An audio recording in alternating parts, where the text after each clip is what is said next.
What's going on, guys? Today I want to do a review of my Seiko Arnie, the SNJ025. Now, this watch has been out for some time now, roughly 5 years, being released in 2019. I own the watch for just about a year now, but I still think it's a really good value, so I want to dive deeply into the watch and bring you guys this review. The SNJ025 has a movement caliber of H851, which is a solar-powered movement. It's plus or minus 15 seconds per month.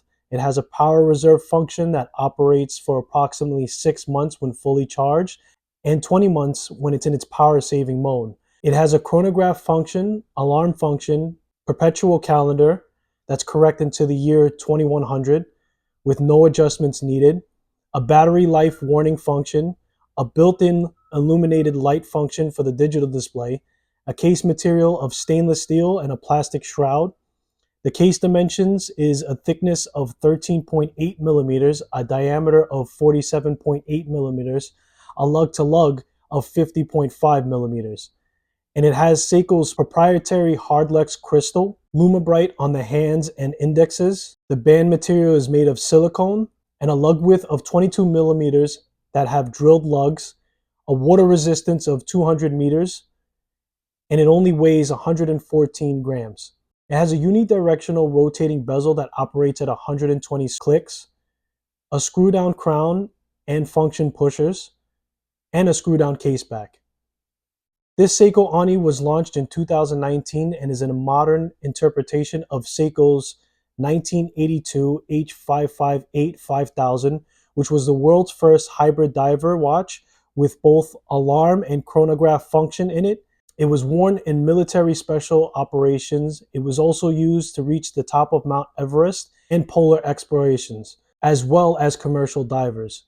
The digital display offers time, date, alarm, and chronograph readouts with a stopwatch function, power reserve indicator, a dual time capability, while the black analog dial features Lumabrite hands and markers. The energy-efficient solar cell is powered by light source, no battery change required, and provides a 6-month power reserve when fully charged.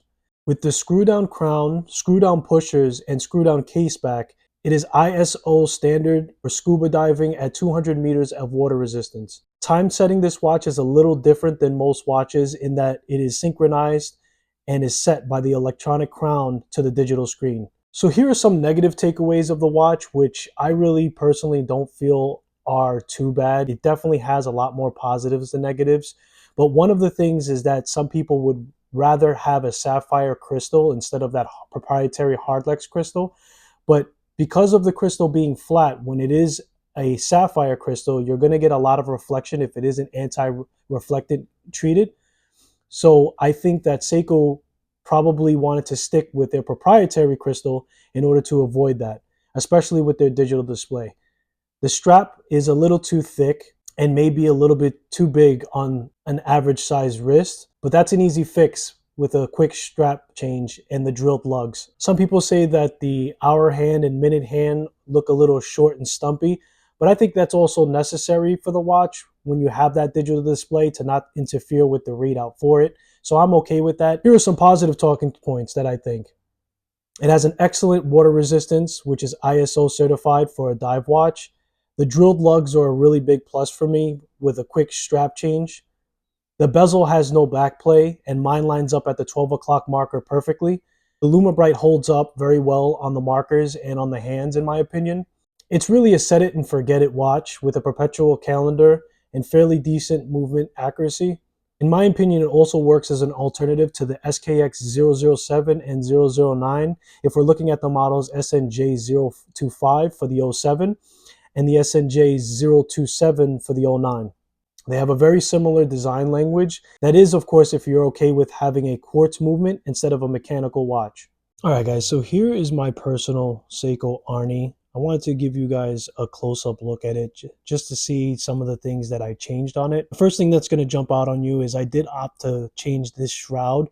The original one comes with a plastic shroud, and all you need to do is remove these bolts on the side. There's 2 on the right side, 1 on the left. And once you unscrew those, the shroud pretty much will just come loose and you just lift it up. So it's a really easy mod. It's nothing too complicated at all. It should only take you a couple of minutes. And I opted to get this black PVD coated version. This way it still looks like the original shroud that was on it, but it's going to hold up a lot better over time because that, I don't have to worry about that plastic wearing away, which is one of the negative things that people have said about the watch. So I thought that that was something that I really wanted to jump in to do. Now, I didn't want to change any hands or anything inside the watch. I didn't want to open it up because it is from factory ISO certified, and I didn't want to mess with any water resistance or anything else of that nature. So here's the bezel. As you can see at the 12 o'clock, it's nicely lined up with the indicator there.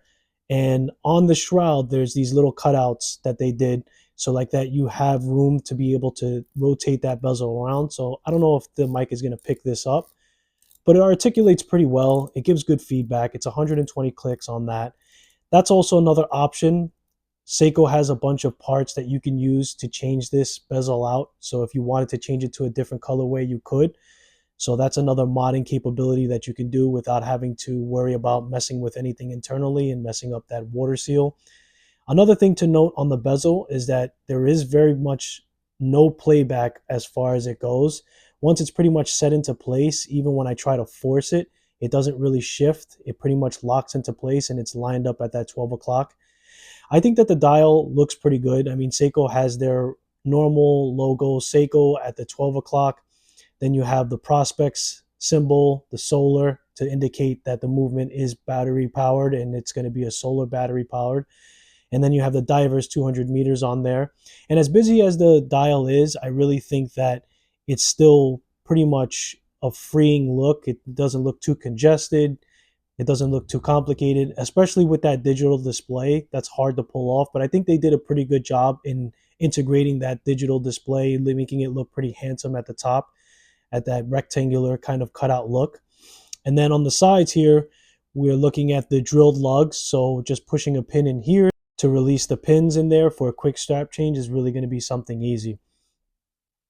So those are the two things that I would recommend for you guys to mod out if you are looking to do any kind of change, especially with the shroud, because we don't know how long, again, that plastic's going to wear out, especially if you're using this as a beater or if you're using this like going camping or doing any kind of diving. That's something that you might want to be interested in doing. Now, I want to put a little bit of focus on the crown and the pushers. So it's a little bit unconventional. When you unscrew these pushers here, you're going to see that it slides down, it kind of recedes to expose this rubber gasket. Now, this means that you can use the pusher at this point, which that's going to be the backlight for it. So now you're able to use the functions, but that little black rubber gasket that's showing is letting you know that it's not fully screwed down and it's still exposed. So you want to make sure after you're done utilizing that, you want to screw it up. That's probably going to be the most use that you're going to use for the watch, because that does open up the backlight function where you're able to really utilize that if your LumaBrite runs out on the hands and on the markers. So that's one thing that I want to show you guys that is a little bit unconventional. Make sure we secure it here. Don't over tighten this. Just when it gives you resistance, give it a little bit of a tug and that's it. Now the crown, which is also going to be a screw down, we'll unscrew that here, which will get that little pop. Now, when you pull this out, you're going to see that you're going to have the functions to change the seconds and the hours hand. Now, as you're changing the numbers and the seconds here, this analog is going to be frozen. And once you have the main time set here at the digital display, you're going to see the hands, the second hands, the hour hand, that's going to do like sort of this like catch up type of thing. So watch when I push in this crown here, the second hand readjusts and the watch keeps its time. So that's something that's completely different from all other watches. It kind of gives you that sci-fi feel, like how you see like in the Predator, or if you see in Commando, it just lines up with the reason why it was in that film. So that's something also that I want to bring to you guys' attention. Here's a shot of it for you guys on wrist. Again, the case diameter is going to be a 47.8 millimeters, and the lug to lug is going to be 50.5. But I really think that the watch really sits on wrist more like a 44 millimeter, to be honest with you. And with the case design of how it kind of slopes in, It really gives a smaller feel on wrist. My wrist size is 7.5, so here's what it looks like on my 7.5 inch wrist. And honestly, it isn't overpowering. It is on a NATO style strap, so it is going to have a little bit more height to it.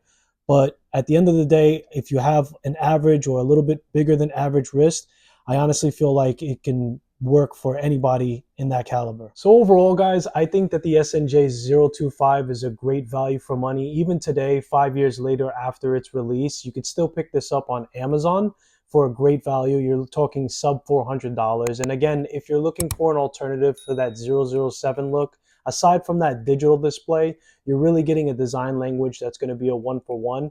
And there's also a version for the 009 if you like a little bit more color in your dial. Let me know what you guys think about the watch. Do you own the watch? How long have you owned it for? And in my next video, I want to show you guys a modification that I did to look like the wrist computer from the Predator. I actually took the AE1300 and composed the colorway to it in order for it to look like that. And that's going to be my next video that I bring to you guys. So stay tuned for that. Let me know in the comments if you guys own this watch. How long have you owned it for? Is it still holding up? Is that shroud, that plastic shroud, if you kept that on there, is it holding up over time? And if you're interested in this watch, let me know if you're going to pick this up for your own collection. So that's it for today, guys. I hope to see you guys in the next one. Peace.